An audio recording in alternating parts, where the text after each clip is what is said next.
안녕하세요. 주식하는 아저씨입니다. 10월 황금 연휴가 끝나고 풍요로운 가을과 함께 시장도 기분 좋은 출발을 했으면 좋았을 텐데 이번 주 증시는 전혀 그렇지 않은 상황이죠.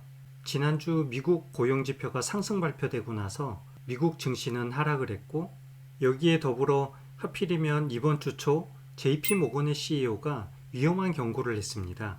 향후 6개월에서 9개월 후에 리세션, 즉 경기 침체가 올 거라는 것을 언급하는 바람에 우리나라 국내 증시는 악순환을 반복하고 있는 상황이죠. 보시는 것처럼 업종과 종목 상관없이 10월 13일자 국내 증시 전체가 대부분 파란색이 되어버렸습니다. 코스닥의 상황도 거의 비슷하고요. 에코프로비엠과 LNF를 제외하면 거의 모든 종목이 지금 파란색입니다. 코스피, 코스닥을 합쳐서 상위 1000개 기업을 봐도 마찬가지인 상황인 거죠. 이렇게 파란 것은 가을 하늘만으로도 충분한데 말이에요.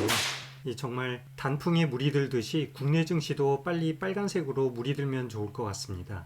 여하튼 이렇게 시장이 안 좋을 때는 소극적인 매매와 방어가 최우선이겠지만, 그렇다고 가만히 손 놓고 있기보다는 언젠가 오를 상승에 대비해 꾸준히 모아둘 만한 분야가 있다면 넥스트를 기대하면서 준비하고 공부해두면 좋겠죠. 그래야 그때가 돼서 이거 미리 사둘 걸 이렇게 후회하는 게 아니라 야, 그때 미리 사두길 잘했어, 이런 이야기를 할 수 있기를 기대하면서 오늘의 주제를 설명해 보겠습니다.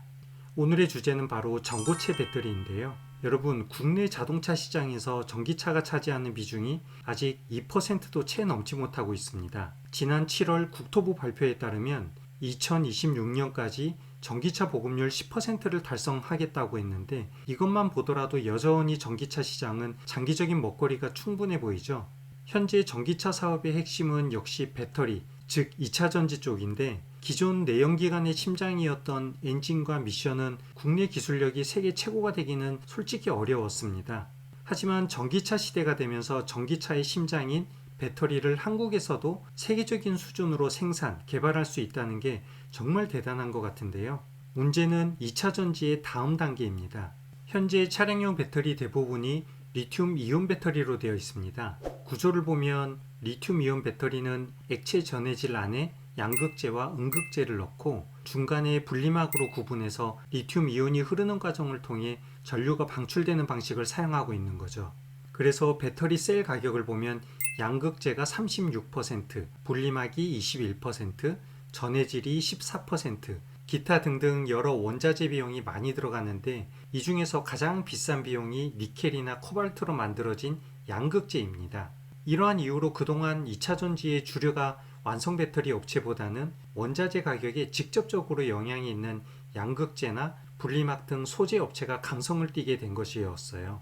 그런데 전기차 보급이 늘면서 문제가 생기기 시작했죠. 바로 배터리 폭발이나 화재 같은 사고입니다. 리튬이온 배터리는 장점이 많지만 치명적인 단점 두 가지가 있는데요. 바로 안정성 문제와 충전 시간입니다. 리튬이온 배터리 내부를 가득 채우고 있는 액체 전해질은 외부 영향으로 팽창이나 충격 등에 의해 문제가 발생할 가능성이 크고요. 이 때문에 안전에 좀 취약한 편입니다. 그리고 두 번째는 여전히 충전 시간이 오래 걸린다는 것인데, 기업 입장에서 보면 충전 시간은 소비자 문제로 넘기면 되겠지만 배터리 폭발이나 화재 사고는 생산 업체의 책임으로 연결되고 자칫 잘못하면 천문학적인 리콜 비용을 떠안게 되는 것입니다. 실제 지난해 LG 에너지 솔루션이 공급했던 GM사의 쉐보레 볼트 리콜 건으로 LG 엔솔은 2조 1000억이 넘는 엄청난 규모의 리콜 비용을 부담하게 된 사례가 이미 발생했었죠. 이것 말고도 코나 EV 리콜로 7천억 손실 사례도 있고, 셀 업체, 즉 완성 배터리 업체는 뭔가 대안을 찾아야 하는 상황입니다. 그래서 최근 대안으로 떠오르는 것이 바로 전고체 배터리입니다. 전고체 배터리의 구조를 한번 볼게요. 리튬 이온 배터리의 액체 전해질과 분리막을 고체 전해질로 대체한 배터리인데요. 여기는 두 가지 장점이 있습니다. 먼저 고체 전해질을 사용하기 때문에 분리막이 필요 없고, 구조적으로 고체라는 단단한 성질로 인해서 배터리 팽창이나 충격에 강하기 때문에 안정성이 훨씬 높은 장점이 있고요. 두 번째는 밀도입니다. 액체보다는 고체의 밀도가 높기 때문에 리튬이온 배터리보다 에너지 밀도가 높고 충전 속도가 빠르다는 것이죠. 그렇다 보니 관련 부품도 줄일 수 있고 배터리 용량을 키우면서 충전 속도는 몇 배나 빨라지는 장점이 있습니다. 현재 전고체 배터리는 도요타가 가장 앞선 것으로 알려져 있지만 국내에서는 LG 에너지솔루션이 전고체 배터리 특허를 가장 많이 가지고 있고 이미 엄청난 R&D 투자로 LG 엔솔의 전고체 배터리 개발 완성이 임박해 오고 있는 상황입니다. 업계는 대략 2025년부터 본격적으로 전고체 배터리 시장이 펼쳐질 것으로 예상하고 있으니 지금이 골든타임 시기가 아닌가 생각되는데요. 이번 주 대다수의 많은 종목이 하락하고 있지만 LG 에너지 솔루션은 지수 대비 여전히 좋은 흐름을 유지하고 있는데 차트를 한번 보겠습니다. LG 에너지 솔루션의 120일 일봉 차트인데요. 주가는 지난 7월부터 이렇게 상승을 하다가 9월 달에 하락을 했고 10월 초에 지수가 떨어짐에도 불구하고 주가는 이렇게 상승을 보여주고 있습니다. 지금은 잠시 주춤하고 있는데요. 저희는 두 가지 시나리오를 예측해 볼 수 있을 것 같습니다. 지금 보시는 것처럼 이렇게 M자를 그리면서 주가가 하락하는 경우도 있을 거고 아니면 여기 이렇게 흐르고 있는 20일 이동평균선을 기준으로 주가가 잠시 여기에서 지지를 받다가 다시 이렇게 상승하는 이러한 두 가지 흐름이 있을 것 같습니다.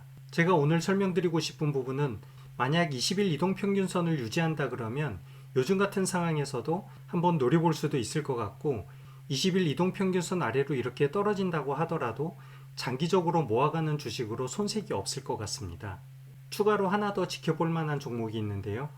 아바코입니다. 아바코도 최근 기사를 검색해보면 전고체의 고체 전해질을 고속 증착하는 공정장비를 개발 중이라는 기사가 발표되면서 현재 이렇게 주가 상승을 이끌고 있는 상황이니 전고체 배터리 분야는 더욱 관심을 가지면 좋을 것 같아서 오늘 자세히 설명을 드렸습니다. 업종이 깊이 있는 이해를 가질수록 종목의 옥석을 잘 골라내기 쉬워지는 것 같은데요. 어려운 시장에서도 힘내시기 바라며 오늘 영상은 마무리하겠습니다. 감사합니다.